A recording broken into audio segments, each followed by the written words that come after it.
മൂന്നാറിൽ വീണ്ടും വന്യജീവി ആക്രമണം, 2 പശുക്കൾ ചത്തു. കടുവയാണ് ആക്രമിച്ചെന്നാണ് നാട്ടുകാരുടെ ധാരണ. രാഹുൽ വിജയൻ ഇടുക്കിയിൽ നിന്ന് ചേരും.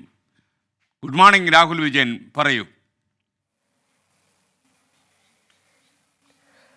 SKN ലക്ഷ്മി എസ്റ്റേറ്റ് സ്വദേശി ജോർജ്, അതുപോലെ തന്നെ കൊരണ്ടിക്കാട് എസ്റ്റേറ്റ് സ്വദേശിയായിട്ടുള്ള മണി എന്നിവരുടെ പശുക്കളെയാണ് വന്യജീവി ആക്രമിച്ച് കൊന്നത്. കടുവയുടെ ആക്രമണത്തിലാണ് പശു ചത്തത് എന്നുള്ളതാണ് നാട്ടുകാർ പറയുന്നത്. ഈ പ്രദേശത്ത് കടുവയുടെ സാന്നിധ്യമുള്ളതാണ്, പലതവണ കടുവയെ കണ്ടിട്ടുള്ളതുമാണ് തോട്ടം തൊഴിലാളികൾ.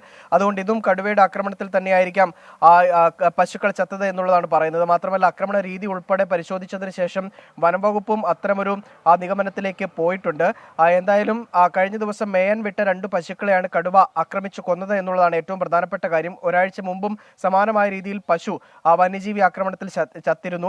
ഒരു വർഷത്തിനിടെ 100-ലധികം പശുക്കൾ ഈ മൂന്നാർ മേഖലയിൽ മാത്രം വന്യജീവി ആക്രമണത്തിൽ, അതായത് കടുവ, പുലി എന്നിവയുടെ ആക്രമണത്തിൽ ചത്തിട്ടുണ്ട്. എന്തായാലും വനംവകുപ്പ് ശാശ്വതമായ നടപടി സ്വീകരിക്കുകയോ കൃത്യമായ നഷ്ടപരിഹാരം നൽകാൻ തയ്യാറാകുകയോ ചെയ്തിട്ടില്ല എന്നുള്ളത് നാട്ടുകാരുടെ വലിയ പരാതിയായി തന്നെ നിൽക്കുകയാണ്.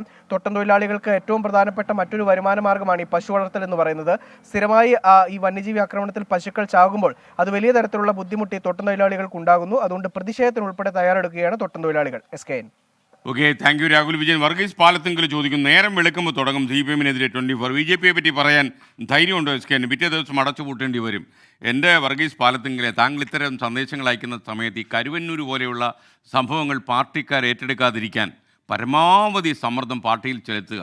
കാര്യം ഇന്നലെ ED പുറത്ത് പറഞ്ഞ കാര്യങ്ങൾ, അവർ പുറത്തേക്ക് വിട്ട ചില രഹസ്യങ്ങളും കണ്ടുകെട്ടലും ഒക്കെ തന്നെ താങ്കൾക്ക് സഹിക്കാൻ പറ്റുമോ പാർട്ടിക്കാരെന്ന നിലയിൽ?